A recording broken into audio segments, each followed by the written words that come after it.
What's going on? Okay, there we go. Okay. We're not live yet. Ms. Can you tell us, are we ready to start? You are being recorded. You are not being live streamed. I am fixing it now. Thank you for that. Okay, so good morning, everyone. I am Delegate Mary Lehman. Pleased to welcome you to the meeting of the Law Enforcement Subcommittee, the Prince George's County Law Enforcement Subcommittee. Today is Thursday, March 2nd, 2023. We have just one bill on today's agenda. That's PG 308. 23, Prince George's County Office of the Sheriff, Duties and Deputy Sheriffs.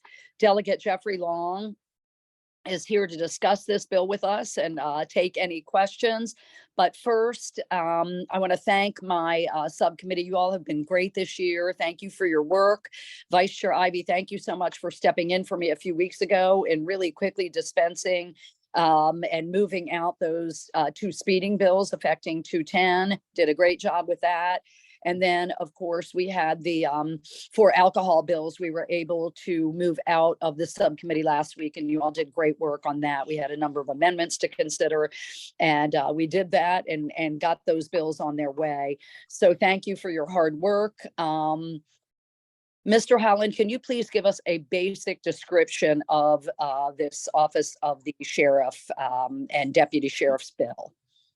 Yes, this bill would increase the number of full-time assistant sheriffs provided to the Sheriff of Prince George's County from 4 to 5, would provide that the Fraternal Order of Police will negotiate on behalf of the deputy sheriffs in benefit matters not related to salary, and would clarify that the Office of the Sheriff may investigate domestic violence calls and is not required to transfer those investigations to another law enforcement agency. Great, thank you so much. We understand the gist of the bill. Delegate Long, can you tell us a little bit about the reason for this bill? And I know when it came up briefly before, there are definitely a few questions around like the FOP involvement and other issues. So go right ahead with why you put forward this bill. Thank you, Madam Chair. Thank you, Vice Chair, members of the committee, my colleagues. So this bill is at the request of the Sheriff of Prince George's County. So essentially, referencing this bill would allow them to have now 5 assistant sheriffs, which would be a very crucial piece for their office to requesting to help with domestic violence calls, that authority to investigate domestic violence calls, because those are already the calls they respond to when those initial calls come within. And so they're just looking for that opportunity to be able to investigate for issues related to domestic violence. But additionally, also, the Deputy Sheriff Association is antiquated language that's currently within statute.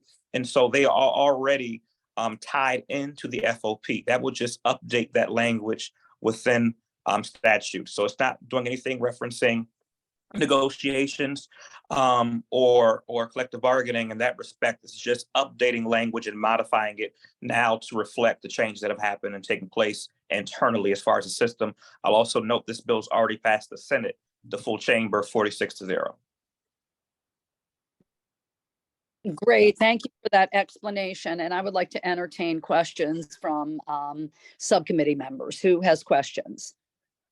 Delegate Vice Chair Ivey, go ahead. Thank you, Madam Chair, and thank you, Delegate Long, for bringing the bill. Completely support, the initiative and what you're trying to get at here. My question was just about the fiscal note, because there was a version that said, this is going to increase something from $240,000 to like $300,000+.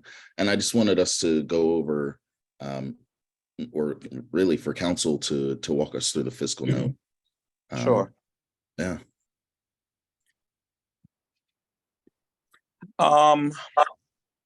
Mr. Vice Chair, I can get back with you with a more detailed question. I apologize for not having any information about the fiscal note. I know this question was raised during the judiciary hearing on the House side, referencing the fiscal note. I know that it is something that would fall upon the county, that burden on the county.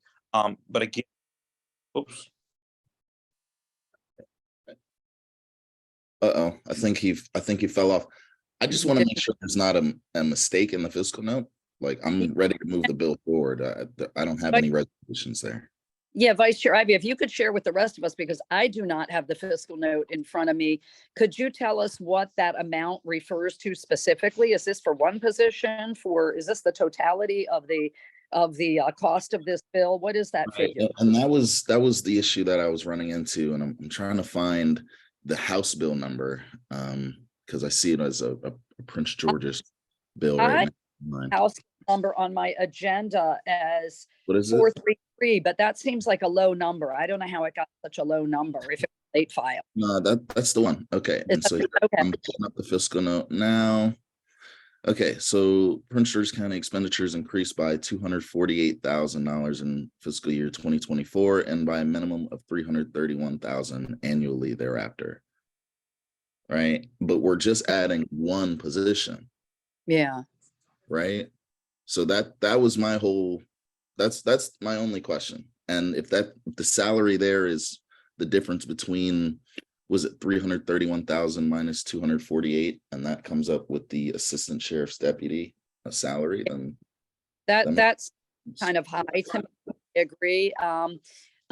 Jeff Long is trying to get back in this meeting. Could someone let him in, please? He just texted to say, I'm waiting to get back in. So we need him in the discussion. There he is. Delegate Long, Delegate Ivy just read from the fiscal note. He pulled up the House bill, and we were wondering how it could be such a high fiscal note for one position. Do you know the answer to that? Madam Chair, I am back. I don't know what happened. I am sorry. No, that's okay. Do not apologize. We were just discussing Delegate Ivy, Vice Chair Ivy was able to pull up the fiscal note for the benefit of the rest of us. I had not had a chance to look at it.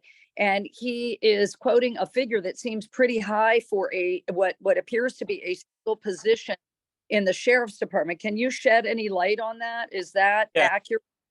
Now, I don't believe this fiscal note to be as reflective as it should be. This is the first time I'm hearing this concern raised as far as the fiscal note.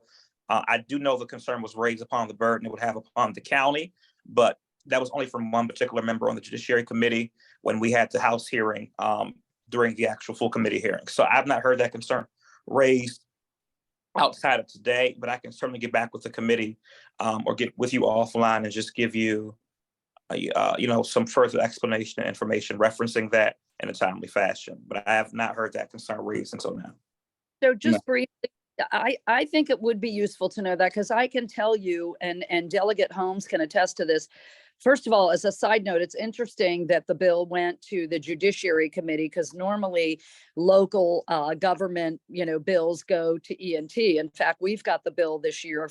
Delegate Ivy might remember it. Vice Chair Ivy might remember it from last year. The controversial bill to dramatically increase the salary of the Frederick County Sheriff, right? And that bill is in our committee right now, and several members questioned the sponsor about why would there be this enormous jump in salary for this one person? The presenter couldn't give a rationale for that. So also, I'd be curious to know what, I guess the also Brooks administration, do they have a position on this bill? Do we know?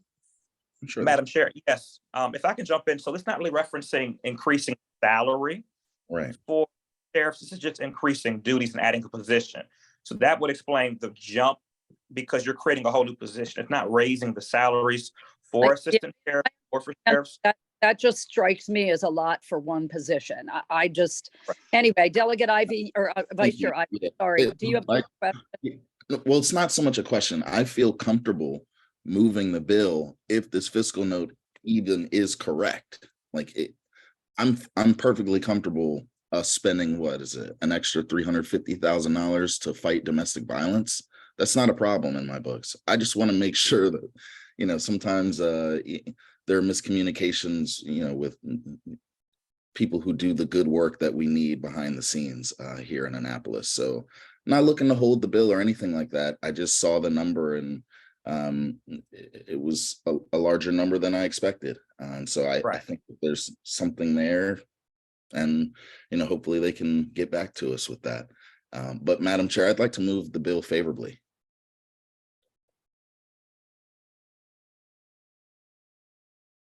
Madam Chair, you're muted. Second. Chair Ivy, I will entertain that motion in a second. However, there are more questions and we're going to have discussion. So does someone want a second? Vice Chair Ivy has made a motion favorable. Do I have a second? And just Second. Thank you. Okay, so I have a motion and a second, and now additional discussion. Delegate Alston has a question. Go ahead, Delegate Alston. Yep, I just had a question for the sponsor. Did this bill move out of the Senate as is, or were there any amendments? Moved out as it was. Okay, thank you. Okay, thank you, Delegate Alston. Are there any other questions? Delegate Holmes or Delegate Woods, any questions? So I have another question and a comment. I don't see any so far.